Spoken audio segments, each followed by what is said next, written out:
may as well get started. I'd just like to begin in the customary way here in Australia by acknowledging that I'm speaking to you from Darug and Barangay land in the town of Barara, just north of Sydney.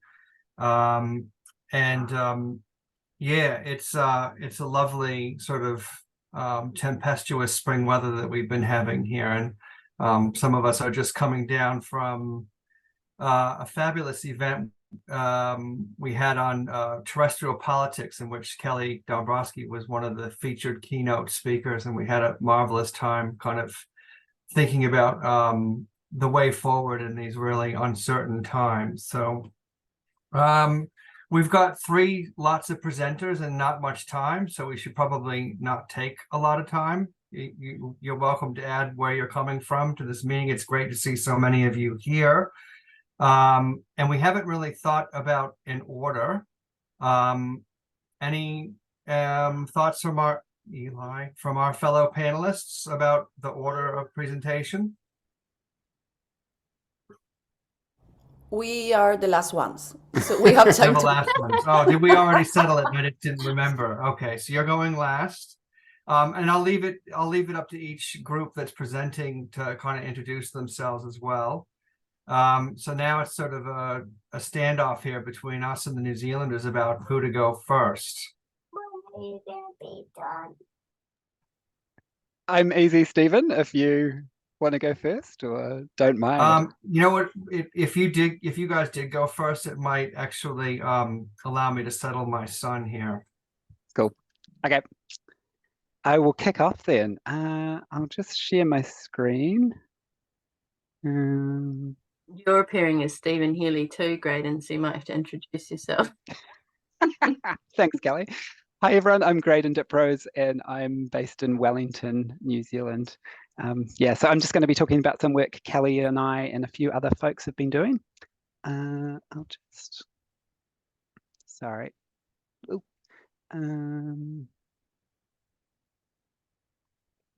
Okay, that might just have to do. Sorry, Zoom always confused me. So this is some work Kelly and I and other folks have been doing, and it's been focusing on organic waste in New Zealand. And we were looking at how debates about organic waste and investment in different types of infrastructure have been cutting across three connected themes: so collective action in place, kind of waste subjectivities, and language. So just a bit of background on the situation with organic waste in New Zealand. We produce a lot of it. The slide just kind of covers some work done in 2019 looking at food waste in particular. There's been a whole bunch of work over the last few years kind of focusing on food waste in particular, from kind of campaigns like this one, which is Love Food, Hate Waste, focused on kind of an individualized approach to behavior change. So, getting people to buy less, think about their recipes, advice on how to store food and all that kind of stuff. And then through to kind of more the collective responses like food rescue, which have been popping up all over the country. There's been a bunch of work happening at the central government level over the last few years as well. These are just some examples of various reports and stuff that have been coming out. I suppose the key thing that's been going on in 2022 was the government's emissions reduction plan identified a key way to reduce emissions was to get organic material out of landfill. It was estimated that almost 4% of our nation's total greenhouse emissions come from organic material in landfill. So there's been a big discussion about what types of investment we need to do to get that, and they've hinted at a kind of new policy saying that they want basically a ban on organic material being in landfill by 2030. So currently you can basically dump organic material into landfills in New Zealand. There's no requirement against it or anything like that. And I suppose the thrust of this government policy work is basically getting as much organic waste out of landfill to reduce greenhouse gas emissions as fast as possible to meet certain targets. So organic waste is seen as this kind of low-hanging fruit to achieve climate change mitigation. So we've been tracing lots of these debates about the type of investment that would be required to meet that goal. So we've done a bunch of secondary literature reviews, looking at online media reporting of organic waste, some semi-structured interviews, and a national survey. So that's over the last kind of maybe almost 5 years. It feels like a while now. So just in terms of give you a sense of what's happening in New Zealand around organic waste management in our 3 largest cities, it's basically kind of complicated. So in Auckland, the council there supported some kind of small place-based composting through various projects, but they've also recently invested in a big anaerobic biodigester. So basically trucking all of the food, organic material out of the city 3 hours south, and then using that anaerobic biodigester to basically the methane and CO2 emissions off that will then be pumped into glass houses nearby, which will be then used to grow food, and they'll sell the kind of output, what they call the fertilizer or whatever, to farmers and others. In Christchurch, there's Organics Council Suburban Organics Collection that's been going for lots of years, and they compost it at a plant within the city. It's been going well, but there's been lots of complaints about odour and stuff like that. So there's uncertainty around the future of that site. And in Wellington, there's no council collection. Basically, we just dump everything into the landfill, and they're kind of locked into that because there's a consent requirement to mix landfill with sewage sludge. So hopefully the council's trying to address that, but they're kind of locked into it until they get a change to that. They have to sort out the sewage effluent before they can sort out the organic waste. So yeah, complicated range of stuff happening across the country. But the key thing is that it's ad hoc. Every council's reinventing the wheel. There's no kind of standardized approach to any of this in the country at the moment. So we were kind of looking at, to give you a sense of, we were really interested in some of the community-led initiatives that have basically filled the gap that because of the lack of kind of coordinated stuff from councils across the country. So this just gives you a sense of the range of stuff that's happening across those 3 cities, but also elsewhere. So some of these are kind of subscription services. So you might pay a social enterprise or something to pick up the waste and they process it.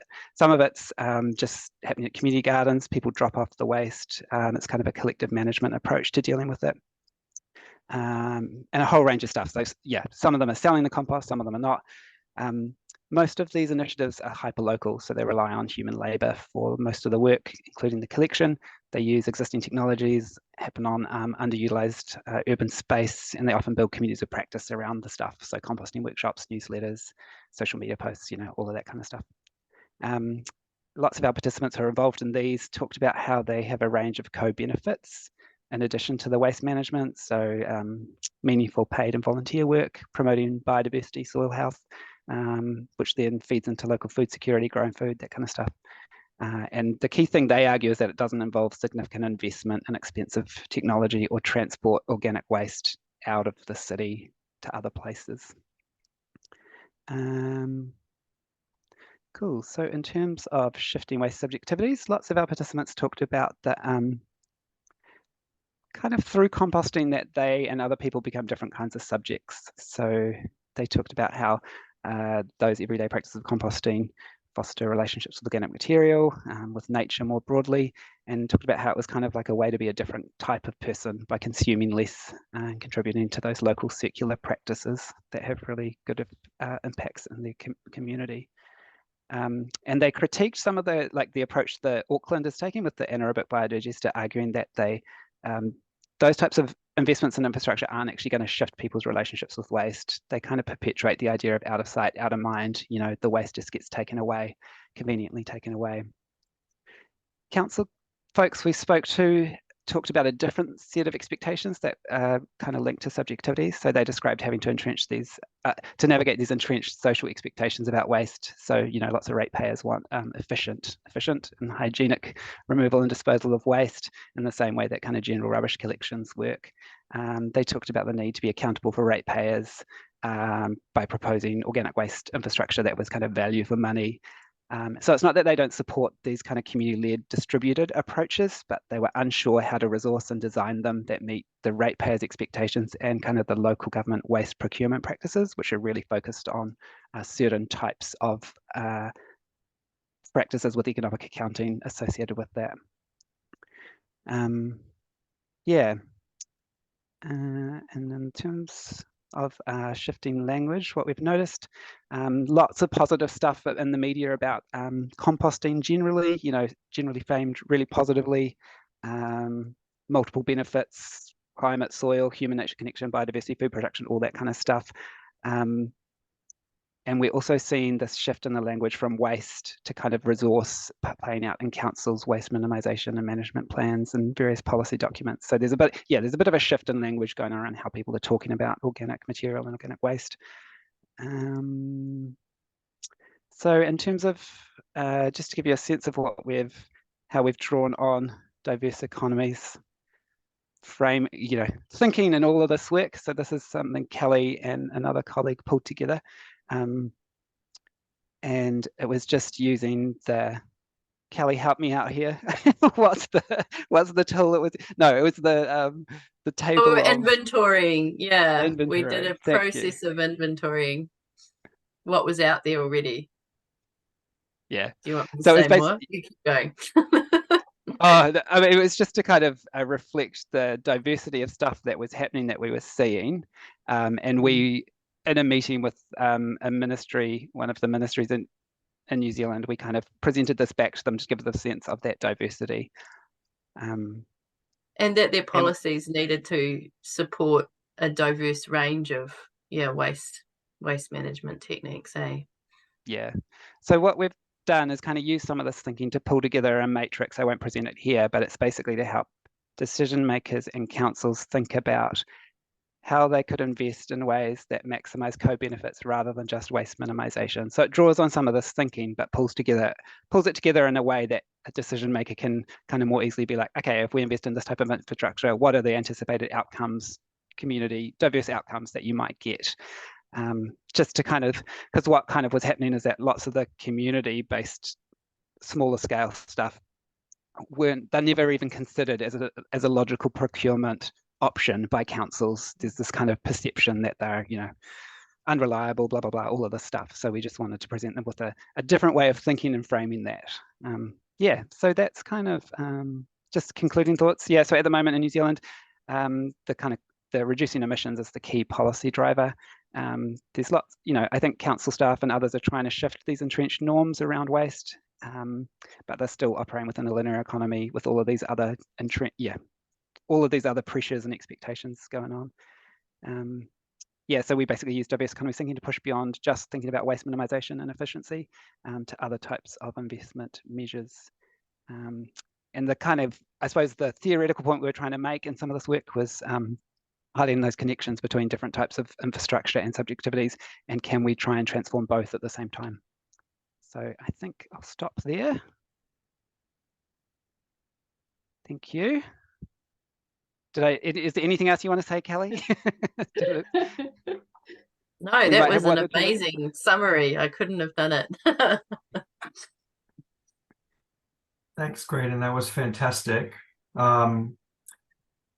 Initially, in earlier conversations, we had talked about keeping ourselves to just a couple of slides, but I can see, given that you had 3 different cities and all kinds of things going on in New Zealand, that it warranted a more capacious environment. So I guess Abby and I will have a go now. I'm the keeper of the slideshow, so let me see if I can bring it up. Thanks. Just before I start, I just wanted to just say I loved seeing that inventorying process, because Kelly, I've actually used your process in a totally other context. I just haven't taken a chance to tell you. I've just written this chapter on commoning repair with Alison Gill, and we used that process from your paper to think about repair, actually, anyway. So it was great. And I also just really liked this idea of waste subjectivities. I mean, for us, in our kind of very generative work, sort of human scale work, we're really demonstrating as well how our community economies processes and thinking is really sort of dislodging the persistent tropes of the individual consumer and end user that's so kind of locked into circular economy policy thinking and things. So that's also, I think, a really exciting connection with what we're doing. But just in my 5 minutes, I'm going to be talking about the design workshop that we held as part of our ARC Discovery project on redrawing the circular economy, led by Gay Hawkins and Stephen at Western Sydney University, and myself at UTS, University of Technology Sydney, and Ruth Lane at Monash University, and also, I should say, Anissa Madden at Western. And so what you're looking at here is a group of people co-designing the reverse logistics of getting spent coffee grounds and chaff, which is a derivative, sorry about that, of the coffee roasting process that we actually discovered within the workshop, from city outlets back onto the land, where these materials work a kind of magic in regenerating depleted soils, particularly in Australia. Our soils, the food growing regions, are really kind of suffering from drying and flooding. So this kind of process is really a very powerful regenerative one. So this project is focused on building knowledge about the rich diversity of economic practices that tend to go under the radar in circular economy policy discussions in Australia and presumably elsewhere as well. So in this project, we're looking at 3 material streams: single-use plastics, textiles, and organics. And we've found that each of these provoke very different socioeconomic and socio-technical arrangements in attempts to recirculate them. And there is just so much more to learn about how to do this in place and with existing and diverse knowledges. So Stephen and I have been focusing on organics, organic waste, and these wastes need to, obviously are particularly volatile and smelly. We've heard a bit about the odour issue. We've also experienced that, abject, potentially dangerous, and therefore really need to be handled, contained, and reused with knowledge and care. So that requires kind of going slow and starting small to do things really carefully, because we've discovered in Australia that if you do things at scale, there can be catastrophic failures. The soft plastics recycling project, Red Cycle, being a key example.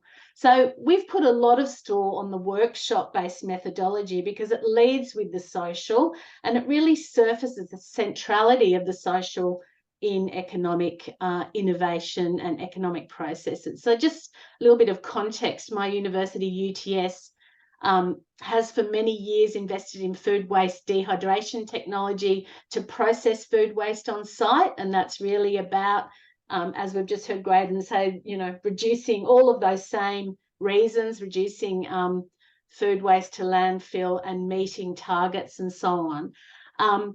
So this technology removes water and produces a kind of dried output that smells a little bit like Christmas pudding. So it reduces some of those more disgusting and abject smells, although it's still, we still have people complaining about it. And the idea is to kind of use that on local parks and gardens. In our project, the kind of key interlocutor is a woman who is an academic and a farmer, Michelle Zybots. And so she started taking the output of the food dehydrator and using it on her farm in rural Hartley Vale, about 150 kilometres west of Sydney, where she's got a little organic garlic enterprise happening, but very much, small scale, and relying on her own body and that of her ageing relatives and friends to do the grunt work of the reverse logistics, including hauling and transporting and then spading the dehydrated material out onto the land to compost in windrows.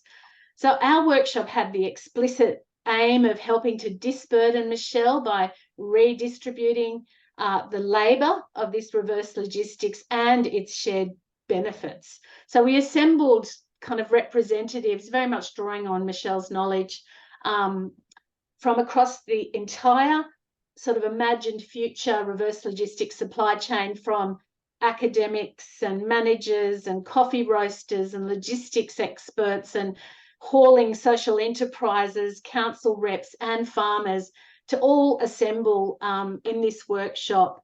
And I guess one of the things we did have is a careful curation of people. So there were existing relationships already there, but everyone was kind of geographically spread out and kind of exhausted and depleted. But I'll get to that in a second. So we started the workshop by asking people to bring a material or artifact that represented the reverse logistics supply chain to them. And so people kind of brought, you know, a braid of garlic, a box of coffee grounds, all sorts of things. Stephen brought a drawing of a truck, which is useful, a well-made fruit box, and so on. And these all kind of formed a kit of parts for getting people's thinking creatively, and also triggered a lot of discussion and new ideas. So we sort of discovered the chaff, which was hidden in the coffee roasting process, and currently going straight to landfill in this kind of trigger exercise. And I guess just to sort of talk a bit more about that chaff, it was particularly valuable because at source, it was relatively dry and clean. And one of the issues with the dehydrated food waste is that it comes out kind of flecked with bits and pieces of plastic. So the kind of plastic cutlery that people throw in the green bin, and occasionally large animal bones that are too difficult to process. So chaff is a really good sort of backbone material to kind of pilot this reverse logistics with. So we then, and this comes to the image, the participants then sort of assembled around this 4-metre floor map on which we sort of had a skeletal diagram of the reverse logistics supply chain. And then we kind of used this less as a accurate representation and more as a kind of thinking making aid, as Elaine Gann puts it, to sort of elicit the detail from everyone there. And there was some really exciting sort of collaborative problem solving that emerged as a part of this, including how existing infrastructures and resources and skills could be utilised in this reverse logistics, like backfill journeys and disused council land, and also a whole lot of I guess regulatory rules which could be worked with rather than kind of causing a huge disruption to the whole plan. So a particular kind of value of this collective effort was the way that it sort of enabled speculative thinking about economic futures, which often people, I mean, certainly Michelle, completely exhausted and depleted and unable to kind of lift her eyes to the horizon and think, you know, about how I could actually manifest a different future. So it sort of had this effect of sort of fortifying everyone in a way. And, you know, I guess in the end, it assembled much more than we had originally anticipated, apart from injecting this kind of energy into existing collaborative relationships, really supported the formation of new ones, namely, and Stephen will go on to talk about this, a proto-cooperative alliance, which was really powerful, and a knowledge commons in which the role of the university as a place to allow such initiatives to incubate and flourish was really key. So that's now I'll pass on to Stephen to take up from there. There we go. I am just cognizant of the time, so I may need to extemporize here, but one of the things that came out of that collaborative design exercise with the roasters and farmers and university representatives and social enterprise representatives was that elaborated supply chain that ended up resulting in this simplified diagram, which is meant to depict how spent coffee grounds and chaff find their way from the center of the city out onto farms, and then also kind of the more familiar forward supply chain where value-added, high-value food crops like heirloom garlic make their way into the city. So for us, this is sort of an instance of economization, that both the forward supply chain and the reverse logistics supply chain are sort of a set of exchange relationships, and what needs to happen is their stabilization through time. And one of the things that came up in the conversation was the crucial role that information and data plays in making this supply chain viable. So the social enterprise who was talking about hauling this waste said that she never collects rubbish without collecting information. And so one of the things that surfaced in the discussion was kind of the different ways in which this waste would both be measured and valued. So one of the farmers that came to the workshop was farming 700 acres. And what he said was, in order to do regenerative farming, I need a 5mm coating every year of organic waste on my farm to regenerate the soil. And then he was able to think back from that to think about, well, how much tons could he receive per year in order to have that kind of spread. And he said that he could take up to 200 tons a year.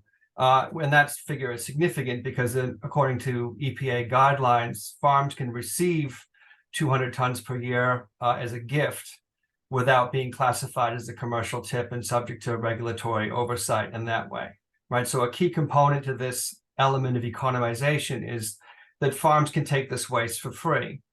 Then for the social enterprise that was doing the hauling, the relevant measure here is weight. And weight's important both in terms of the size of the job and the operational overheads, but also what roads they can travel on. So that's the measure that's regulated. But she was the one that talked about the value of information. And so one of the things she said is that when you're responsibly hauling waste, and this would definitely count as an instance of that, taking the 3,000 tons of coffee grounds that Sydney generates every year and putting it onto farms, that if you're one of her customers, that actually has a positive impact on your neighbors rating, which is a kind of local environmental framework that people use for reporting purposes. So one of the benefits from participating in this scheme would be sort of commitments to environmental system governance. This was also true for the university that where Abby works. But really the concern there was more the reduction of cost. So when they implemented this food dehydrator, they reduced the number of waste hauls they had per week by 50%, right? So their overheads went down. And I guess from an economization perspective, what was interesting for us is the way in which there were multiple value logics that were making this system work. And that they didn't need to be reconciled, and that they could all play a part in making this arrangement actually viable. And the other way to think about it that I think really connects with what Graydon was saying earlier is that we could also take measure of multiple common benefits: regenerated soil, enhanced rural livelihoods, organic waste diversion. Sydney set a target of 80% waste diversion in the next 7 years. And of course, carbon sequestration. So this is one of the reasons why Abby and I argue that this is better thought of as not just a supply chain, but a supply chain commons. So that's the thinking that we have. I guess I'll stop sharing and see if I can toss over to Maria and Patrick. There we are. Yes. Are you in a position to share your screen? Or Yeah, I think so let's see. Where is the PowerPoint? There. Thank you. Sure. No. Are we sharing? Yeah, but I'm not sure what we're sharing. at the moment you were Email. sharing Your your email. Just a second here. Zoom. I think it's this one. Yeah. Yeah, let's go. Yeah. I guess you can hear me. And I'm gonna start this to understand how much time I'm talking. So good afternoon to everybody. This is Patrick and Maria Jose from the University of Gothenburg in Sweden. And I'm going to talk for a few minutes about how does work feature in our work. And well, this is La Chureca, which is Manawa waste dump. And what you see in there is some of the thousands of waste pickers that daily work collecting the waste in this dump. And you might not be so familiar with these kind of settings, but indeed it is millions of people working in the informal economy, working with recycling in most of the cities in the global south, what really is what explains the reality of the waste collection and recycling services. And we've been following the work of many of these waste picker groups and organizations. And through the work, waste becomes a commons. That's what we have been arguing and writing about in some of our work. It becomes a resource that it's valued, that is transformed, and that it is appropriated by these dispossessed groups. So these waste pickers made therefore a significant contribution to reducing carbon footprint of cities, recovering resources, improving environmental conditions, and of course the health of many low-income residents in many neighborhoods where there are not these kind of collection services, and even more importantly, creating jobs among the poor. But despite these contributions, this collective, this group of waste pickers are amongst the most widely excluded, impoverished, and disempowered communities. So nevertheless, and this is something that has been fascinating Patrick and I and our research group, is that these groups overcome these colossal barriers, both with their everyday and their collective resistance practices and their common work. So that was kind of the first encounter we had with waste. And now the second encounter is in the city of Gothenburg, because Patrick and I, we lived for a few years in Central America, and that's where we got in contact with this waste pickers movement. Started writing about that, and then we moved back to Sweden. And this is Ullevi football stadium. This is the local football stadium that is filled figuratively with the amount of waste that is produced in 1 year. And of course, it doesn't look that way. It's a photo montage that it was produced by some officers at the waste management department in order to raise awareness about the amount of footprint of waste that we produce. And the thing is that in many European cities, we're very good at transforming waste into energy and recovering recyclables, but we're even better at producing waste because, well, you know, the whole story. It's attached to, it's coupled to economic growth. So this is why European directives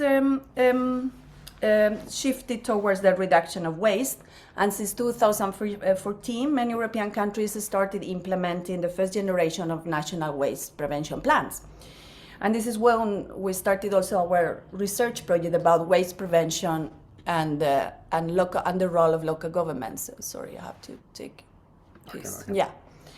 And that made also, moved many local governments to start working on their first local waste prevention plans and projects. So that was quite interesting because local governments knew very well how to manage waste, but how to make it disappear was a totally different, it was a new activity that required new competencies. And this is where our project started. And we started scratching our heads and as researchers and thinking about, okay, where are we going to look for those initiatives that can pave the way towards waste prevention practices in the future. And then we thought about how the recycling movement as well, recycling practices as we know them today, are the result of initiatives that come from the 60s. And this picture you can see a recycling station from the United States, because hundreds of these recycling stations were created by the hippie movement. And at that time, these groups were depicted as idealists and crazy people. But nowadays, it has become a mainstream activity. And when you ask anyone, what do you do for the environment and to save the planet, they will tell you that recycling, right? To such an extent that it means nothing, right? So that was also for us a very important clue to understand, okay, what kind of practices are the civil society, what kind of diversity economies can we see around us that can be helpful to understand what we should support for the future. And I'm going to finish. Now my 5 minutes are over. And these are the kind of common communities that we have been identifying and trying to render visible in our work through different kind of studies, not only from the global south through for example, low-scale, low-tech peer-to-peer biogas production, but also initiatives in Sweden, like it could be dumpster diving, bike kitchens, recycle days, toys exchange, etc. Is it me? Yeah. Yeah, thank you. To complicate things, we have two computers and we run them simultaneously, and it's 7 o'clock in the morning. Just try this at home. 7:30. Yeah, 7:30 now, so now it's You easier. should be awake now. I'm just gonna try to get this so I can see my slides. Sorry. Yeah, as Maria Jose said, we see waste as commons and commoning, and here we, of course, take stock from the work of Gibson Graham, as we say, we should say Gibson Graham, Cameron, and Healy, has been central in this understanding of commoning as a process of usage, benefit, care, responsibility, all these variables in the table. And as such, of course, there's a question of property as either state or market. Or to express it differently, from the diversity economies, we argue that waste is a commons, and that commoning can help us reimagine how to live in the Anthropocene. By thinking of commoning beyond natural resources, commoning as relational and multiscalar, and thinking of commoning communities and beyond state public. I will go through that in a few examples of how we work. Of course, waste is not something, it is made. It can be cultural, it can be social, and it can be education, and it can even be reproductive work, such as caring. But that waste as a construct is not the point in itself. But from this observation, of course, we can use that one to discuss how and by whom and to whom it benefits the waste as a construct, and opposed to other constructs. And of course go beyond the natural resources, as Elinor Ostrom said it in her examples. Yeah, to begin with, commoning is a relational process. It can be a collaboration, it can be negotiation, but also a struggle to access the commons as such. This is a picture of students' sustainability. They organize a recycle day, they call it, where they take hundreds of bikes to give them a new life. And they are commoners just only for that day and that time. So they form a community in time and space for one day with very different rationalities. Some come there for social purposes, for environmental purposes, or just to get a bike, pure materially. And that's, of course, is a new idea how a community can grow. And here we say also that commoning communities might example actors with very different or even antagonistic relationships. Of course, then it's a multi-species community. We have seen how grassroots waste pickers can team up with Greenpeace and Gaia against incineration, but also together with Coca-Cola and Pepsi and such to get resources to recycle and to stop pollution. So sleeping with the enemy in such, yeah, you change. Sorry. And also, of course, commoning is multi-scholar. Global waste picker movements is a good example of this, where they constitute both commoning at the community level, at the city level, national and global level. To the left there, you see the waste pickers representatives in a UNEA meeting earlier this year, I think. Speeding up. Yeah. Typically, when we think about commoning, we think maybe of land's property. But we can also say ownership is a matter of legal matter. And of course, you can go beyond that. What is interesting is in practice, I think, communal communities swap unproblematically between market, state, and commons. For instance, the bike kitchen that you see in the picture there, they have a private bike that takes support of a state or a company without any problems, sweeping out and swapping identity. And we also have to take in stock, I think, that market existed long before capitalism did.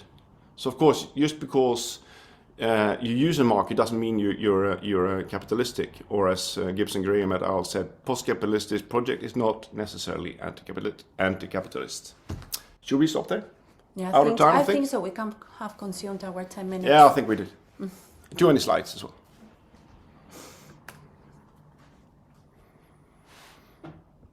Thank you very much. And thanks for joining us so early in the morning. I don't see the coffee cups in evidence. You must be drinking them very discreetly. Oh, there we go. Good. Well, another name for waste is excess, and I think we've been really treated with a surplus of really good ideas and different examples from 3 different countries and continents. And we've got an audience too. So we had thought about a kind of try to use the whiteboard experimentally to sort of share our ideas. I don't know if we're still up for that. We've got about 20 minutes until we have to respect people's time. Or we could just have questions, be a bit more conventional. Easy for either. What do you think, Kelly? What do you think, Kelly? I just want to take the opportunity to thank, is it Maria and Patrick, was it? Yeah, that was so interesting, and it's so lovely to connect with the work that you're doing. So I'm not answering your question, Stephen. I'm just jumping in with thank you. Sorry. I think it's good if people do have questions to get those out of the way first, don't you think? For sure. Sure. Diverse livelihoods. I've got a question, if that's all good for Abby and Stephen. I'm just wondering about I love the method you guys have used, and I'm just wondering what it resulted for in terms of the person you described who was feeling really exhausted by the could you just speak about the kind of outcome, where did that discussion end up? It hasn't ended. No. So the sort of a working group came out of that workshop where we've been really thinking about what it would take to scale out that reverse logistics supply chain beyond one 12-acre farm, and to think about it regionally, to think about how you could do regenerative farming, not just in relation to high value crops like heirloom garlic, but also industrial hemp, which would have the advantage of additional carbon sequestration and as a possible feed into a revamped construction industry. So there's a bigger vision that's at work, but I think very much in the spirit of crossing the water while feeling for the stones. The idea of working together in this way is to work slowly.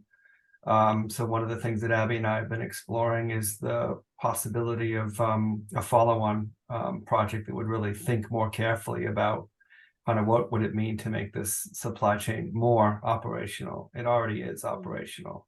The question is how to make it durable. Can I ask a follow-up question? One of the things that's come out in other work, colleagues and I have been doing on circular economy, is the labor it takes to coordinate these shifts across distributed complex supply chains, that kind of thing. Do you have any thoughts on, like, who does that, who pays for it, how's it resourced, right? Do you have any thoughts? What are you observing? Abby, did you want to speak to that? Yeah, just that's exactly right. I mean, that is, we're digging into that question by bringing people together who have the answers. So, that process of thinking about backfill journeys and the labor that is already being deployed to furnish the forward supply chain could in fact be redeployed. So, that very mundane work, which sort of gets leapt over in the circular economy discourse of how people work together fairly, is right at the center of what we want to discover in the end on research. I mean, I think what Stephen's saying, those speculative economic innovations and possibilities are kind of like the North Star and get everyone excited and feel like they're contributing to something big. That the bit that needs to be thought about and get designed is often the very mundane processes of bodies sort of just getting exhausted and not having help where they need it, and how can we actually build something that is, that kind of pilots all of that at a small scale, that doesn't scale out but works at 1-to-1 of what we want to try and create together. I'm noticing we've got two hands, Patrick and Maria, and then Kath, and maybe we should just take those questions in that order.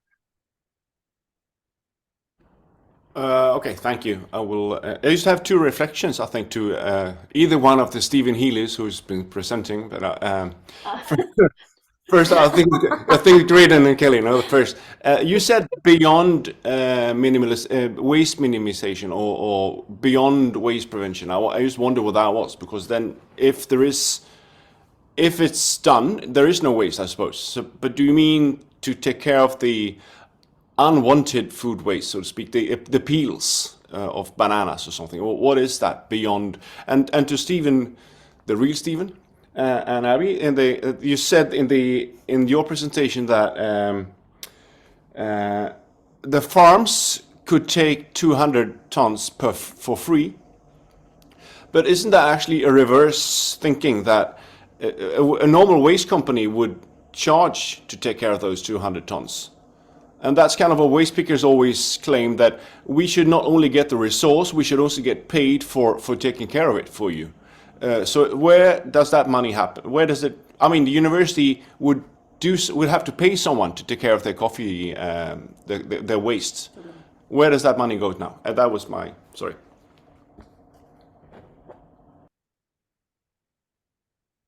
Brayden, did you want to go first? Yep. So yep, definitely. There are efforts to reduce the amount of household food waste that happens. So it is about reducing that, and that's often linked to kind of, a lot of resources went into producing this food. Let's not waste it. So it's often an economic and a carbon kind of rationale behind that. Yeah. Stephen. Yeah, I mean, I guess really quickly, the alternative to getting windrow composting organic waste like coffee grounds would be to buy soil amendments. And Soilco is happy to sell them to you, but it's been cooked to 200 degrees centigrade and it's basically dead. Yeah. So there's a real advantage here to creating this kind of direct from organic waste generator to farmer relationship. So in that sense, the gift has an actual value. But at the other end, so the Mates on the Move was the social enterprise that we were talking with, and they provide opportunities for ex-offenders to get employment and training. Because they're a social enterprise and they're not for profit, like they're really interested in just generating forms of wage employment, and they do that through service contracts. And all these University of Technology Sydney and the others are all, they have to pay someone for this service. So why not put it into a value chain where you get these other benefits? That's sort of the rationale. And they're dealing with the mainline companies that sub out to them anyway. So there's a multiplication of questions now. So after Kath, I would invite Tamara to ask her question as well, but go ahead, Kath. And also Corey was looking for the hand. It's in reactions, Corey. Well, I guess this is probably too long to be answering, but I was just thinking about the session we had this morning about commoning and legal pluralities, and I'm wondering to what extent in each of the cases discussed there are kind of laws and regulations that are both aiding the commoning or standing in the way of commoning. And because people mention various things either way, and especially in the 3 different towns in New Zealand, for instance. But I think this is something that it would take longer to answer. So perhaps it's something for another discussion, but it seems like it would be a really useful exercise to try and document or inventory the different kind of regulatory interventions and laws that both could assist the commoning community to develop versus stand in the way of it. And that would be an interesting kind of an iteration of this. But let's go on to the other questions. Could I just make one really quick response? Just that the question for us is, do we invite the EPA, the Environmental Protection Authority, into the process to learn together, or do we avoid them, which is what a lot of people are like, no, don't invite them in. Let's act and apologise later. So it's an interesting question because the EPA have no idea how to regulate all of this. So they do have a regulatory framework, but it's, yeah, very problematic in a lot of ways. From this morning's discussion, if it was Ethan answering the question, it'd definitely say, go along without him. Yeah, that's the American way. Well, it was the more anarchistic way, but I think maybe Janelle Orsi might agree with him now. Tamara, please. Okay, so good morning. I was really fascinated by all the presentations, but especially Maria Jose and Patrick's work. So how waste pickers make waste a resource and the commons, but also how they are amongst very excluded ones. So my PhD research is actually on self-organized circular communities. And I look at the diversity of them, as also Maria Jose showed. No, I mostly look at informality, so in Argentina, in Addis Ababa, but also in Southern European cities, in Athens. But I also look at circular reuse initiatives in Europe, which are coming like in the Netherlands, for example, now like bike repair kitchens and so on. They're coming from very different contexts, and I sometimes really struggle with how they come from very different motivations and backgrounds. So we were discussing in our group, for example, the differences of informalities of needs or desires. So some they really come out of a need, and others come from ideologies and so on. And then also how when the informalities, when they get formalized or recognized in the regulations, so the waste pickers, for example, it also brings certain struggles. Very often many of these people don't have papers, so they get excluded and so on. So this has been seen in many cities. So I was wondering how you bring together these very different contexts where these initiatives are starting from. Thank you very much, Tamara. We are really happy to hear that you're doing your PhD on this. That made our day. Yep. Thanks. Thank you. We would really love to continue to know about your work. When it comes to this, to how different groups engage in these diversity economies from different rationalities, I think what we see is that many of these groups have flexible identities. And that, on one hand, is a strength, because as Patrick was showing in one of the pictures, like the students, for example, in Chalmers that were working with this recycle day, repairing bikes. Some of them were interested because of the environment, some of them because of the economy, some of them because of the social. And that makes you have a bigger audience. You can recruit more people, and this is one of the strengths. The weakness is that it generates conflicts because people have very different interests, and we've seen this into this the food network movement now that we've been studying here in Gothenburg, that you might have people that have very different interests, and when it comes internally to the organizing, that generates tensions that have to be navigated within these organizations, and that's a big challenge as well. There's also a place for democracy where people that have different interests and have from different backgrounds can also meet. And it's probably those kind of platforms, we need them more than ever in the times that we're living, where we need more spaces for different people to meet and to understand each other's interests. So that's more when it comes to the European context. We could talk later about the it's a long, very interesting. We also have a session tonight. I posted in the chat later today where we will discuss. Fantastic. I posted in the chat. Yeah. So we've got 3 minutes left and 2 hands. I would invite Corey and then Kelly to just voice their questions at chipmunk speed. No, that's not necessary. I can go as fast as I can. Mine is for Graydon. You mentioned real quick, just like sort of within like community composting hubs, how the public will sort of like drop off compost, and then there's sort of this like group of core participants who really then do the composting work. And on your lens of sort of like waste subjectivities, I guess I'm curious in my own work too, but did you see any sort of like shifting of subjectivities with sort of that like public interface a relationship, or if that is still something that would really need sort of like extra involvement, I guess, with getting these people sort of attached to composting and doing the composting itself. Cool, good question, Corey.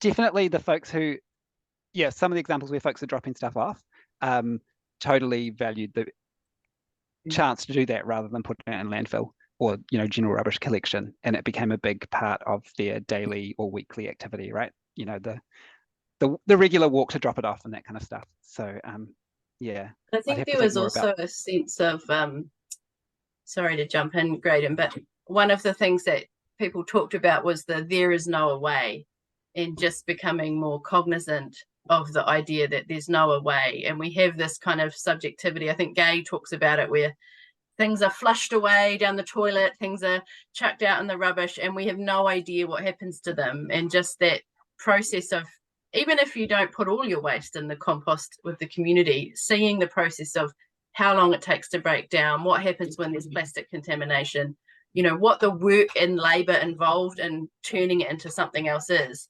Like, that was what we were meaning by the waste subjectivity transformations. This is my son here who's joining in. But yeah, the waste subjectivity transformations weren't like complete, and there wasn't lots of quotes about it, but there was this sort of, yeah, shifting from everything is someone else's problem to, oh, this is something, there's no way, and I have to kind of deal with it in some way.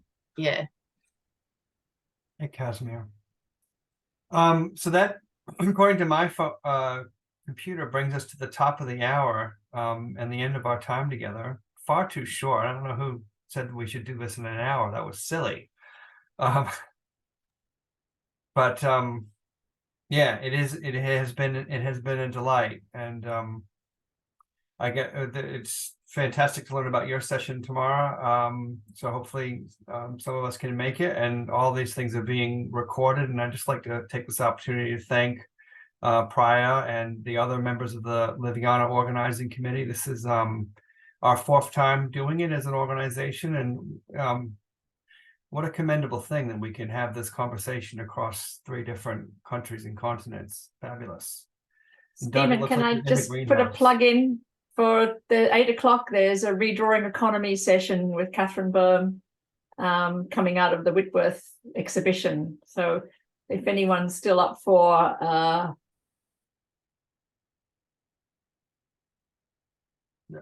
you put yourself on mute there, Kath, mid plug. Did you? Oh, sorry. It's another 2 hours redrawing the economy. You'll see some wonderful images. Fantastic. Oh, sorry. I don't know why. Yeah. Anyway, that was the plug. Thanks so much. If I may, you can also continue to put all your thoughts or doodles or other bubbling ideas into that document, Jamboard, and it's available for everyone. Thank you. Thanks. Maria, you look like you're trying to say one last thing and you're on mute. No, I was talking that I was trying to look for the whiteboard, so to write our thoughts. It was really great to be here. Thank you so much.